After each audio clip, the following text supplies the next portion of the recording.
Hello, my name is Yorick. Welcome to the Rob Rivers Horror Show, where everything horror gets us stabbed at. Will they survive or become one of the dead? Let's find out what he's going to look at today, shall we? And that is Apollo 18, one of the films that I will be looking at today. Hello, my name is Rob Rivers. Isn't he cute? Just like our little sheepdog. Okay. Whatever you say, I'm not sure if I agree with that. But I am a horror fan, enthusiastic, whatever you want to say. If it's got something to do with horror, I am there. Let's take a look at Apollo 18, shall we? We got two American astronauts that head to the moon and discover that the Russians are there, or at least they were there because they can only find their bodies. After their landing, strange things starts to happen. They gather some rocks from the moon, and they put them in bags, and now the rocks all of a sudden end up on the floor. All right, the flag that they put outside, you know how they always pitch a flag and stuff like that, is torn up, and the shuttle is tipped over.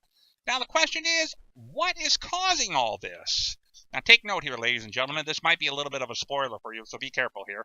But it does have something to do with the rocks. All right, now what works in the film? Now, of course, the story. I really did like the story of this. The acting is decent, and so are some of the special effects. What doesn't work in the film is the way the movie is filmed. It's another one of those first-person stories that absolutely, positively did not need to be in first-person mode. If they would have done this in third-person mode, the film would have been much more effective. Overall, the idea of Apollo 18 comes across clearly, but not effectively, which is even stranger because if you go inside the Blu-ray and watch some of the deleted scenes, I believe some of those deleted scenes should have been added back into the film to make the movie more effective. Apollo 18 is worth at least one look, and possibly a second, or maybe a third time, but unfortunately, the way it was filmed in first person is what kills me the first time around. Please, stop this first person filming. It's getting way out of line, getting way out of whack, and a lot of good stories are being destroyed because of this. Please rethink about this. My grade for this film is a C-. The dead feast on human flesh and stop nothing for it. The living, confined to dark corners of the world, must do what it takes to survive. Dying is the only thing left to do at the end of the world. Check out Bled White at BledWhiteMovie.com. Oh, yes, Bled White and everything. If you have not checked out Bled White yet, please do so. I am personally endorsing that because why? I am a cast member of the film. I actually play the Crossroad Man, and believe me, I am happy to have been in that film. So please check this out. Let's check out our next film, shall we? And we are up with You're Next. All right, no, not you. It's the title of the movie. It's called You're Next. And the offspring of a successful family joins them at a secluded house for an anniversary of the parents. During the dinner, the family breaks down in an argument so that we can see how dysfunctional they really are. The boyfriend of one of the girls gets up and looks outside the window because he sees something out there and he's not too sure what it is.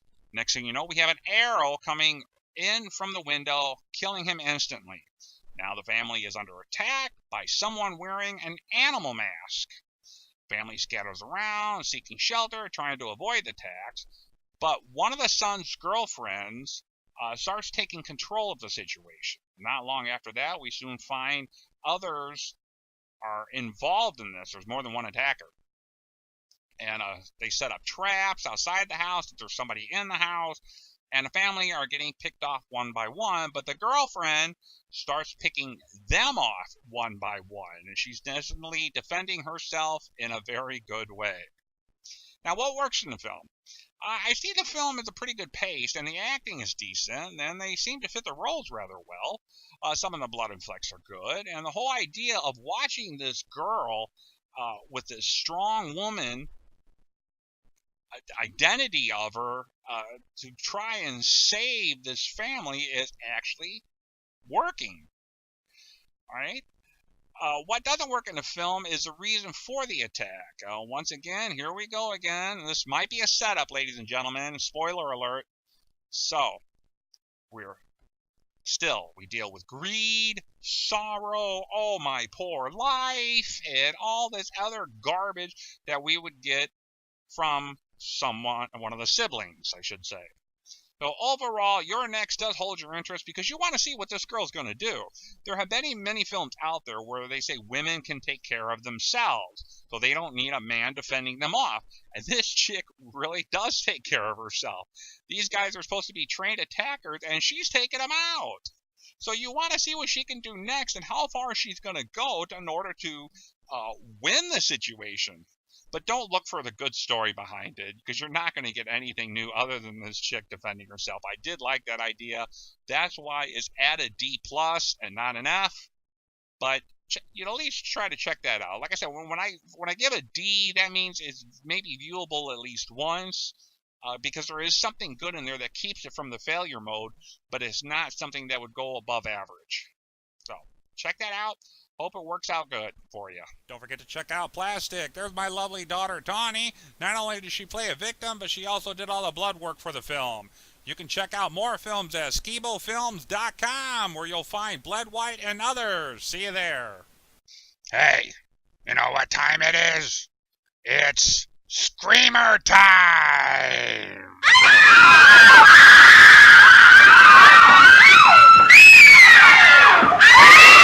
It's time for Screamer of the Day, and boy, today is a doozy. Oh boy, The Purge. It's the year 2022, and one night a year, all crime is legal. Murder, rape, you name it, you can do it. Ethan Hawke is a salesman of home security systems and is the top dog in his neighborhood. On Purge night, him and his family lock down the house and watch the monitors for outside events. All right, while away from the monitors, their son sees a man running down the streets crying for help. The son opens up the house and lets him in. Ethan Hawke confronts a man at gunpoint. Meanwhile, the daughter's boyfriend is upstairs hiding in a room, and he comes out to tell her, "I'm going to confront your father," because Ethan Hawke believes that the boy is too old to be dating your daughter and forbids it. Well, the boyfriend decides to go downstairs, and not being a smart guy, has a gun right in front pointing at Ethan and opens fires on him. While Ethan's confronting the stranger, Ethan turns around and fires right back, shooting the boyfriend. Oh, is this guy a brain or what? Now the stranger runs through and hides in the house. Now, Ethan and the family are trying to turn around and find the stranger. Not long after that is that a gang of thugs come to this house looking for the stranger, saying if you don't let the stranger out and let them purge on this guy, they will break in and kill them all. Now, I'm not sure how they found out it was this house, but somehow they led to that it was this house. All right, well, they can't find him, and the gang breaks in, and now there is total chaos going on in the house. What works in this film? Only the acting. All right, the players are very convincing in their roles. All right, whether they're in the gang role or Ethan Hawke and his family, they are very convincing. What doesn't work is everything else. This film is ridiculous. Overall, it's a terrible movie, not entertaining, not plausible in any way, nothing good about this. I felt sorry for Ethan Hawke. I have loved some of the work he's done, and this was a personal letdown. Sure, he was good at his job, but this is not a good story for him to be in. And what even makes this even worse is that they're making a number 2. Why? Why? This idea is terrible enough. That's why I want to scream at this. I was like, what the hell is this? And stuff. The moral of The Purge is, how far would you go to protect your family? But of course, this story is not a good example on how far people would go.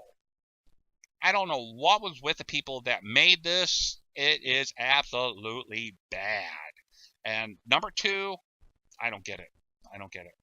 Don't see The Purge. Don't waste your time. That's the Screamer for the day. The Mailman by Bentley Little is the book of the show. This is something you want to check out. Don't worry, you're not getting a psychotic mailman. This is something totally beyond the box. It is a mailman that has something to do with weird mail. It's beyond anything you've ever read. It is bizarre and a total page turner.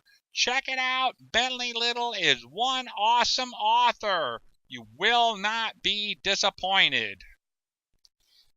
And we are back once again. This time of the show for our some artwork. What do you think about that, huh? Let's take a look at it. So this time, I showed some parodies of the Scream last time. And there was one on there from Futurama. Now, Futurama happens to be a show that I really like. All right, I watch it over and over. It's a lot of fun, and I really wish they didn't cancel that. I wouldn't mind it if they went on and did movies. I think that was a good idea. I did like it when they had that space in between seasons when they just did the movies. But I found some interesting artwork of Futurama. Now, this is not really horror related. However, a lot of these artworks are pretty horrifying looking. So let me show you what I mean here. Take a look. Oh, Earth is doomed. This is actually GCI. Oh, look at the Zoidberg one. The Zoidberg is always a weird-looking creature, and the next couple of ones here are Zoidberg. This one is fantastic. Isn't that awesome? People have a tendency to look at Zoidberg really, really strange. Like, you know, it's been referred to as a giant lobster man from outer space and a cockroach from outer space. And I don't know. It's something I wouldn't want to meet up with Zoidberg and say this is what they would really look like if it was. Yeah, I'm sorry. It's just, you know, there's Lieutenant Croker. What do you think of that one, huh? That's different. And look at this. This is the way they think Nibbler would look like if he was kind of real. We're going to get a close-up of Nibbler here. And, oh, yeah, there he is. Ugly-looking thing. I don't know how Leela thought he was cute. But here's a gang. This is really a psychotic-looking gang or chaos-looking. And, of course, then we've got this one here. I think that is really awesome, awesome work. And that is some really interesting stuff right there. I do like it when people reinvent certain pictures and come up in their own versions of Zoidberg, especially. Zoidberg is pretty horrifying looking onto those things. And, of course, if you got any other thing you would like to throw at me, you can always reach me at robriverrocks@gmail.com. And, of course, now I have a Facebook page at the Rob Rivers Horror Show. You can log on there, like it, follow me along. You'll see Failure Movie of the Days, where these are just really big-time screamers that I'm not going to post on YouTube because there's just so many of them. I just write up the review. I also have Surprise Film of the Day, where the film actually was better than expected. And some other things that I would like to throw at you. I got Ghost Adventures coming up, and Halloween is coming up. There's already a production of some of the haunted houses in town and conventions that I'm going to be going at too. So please check it out.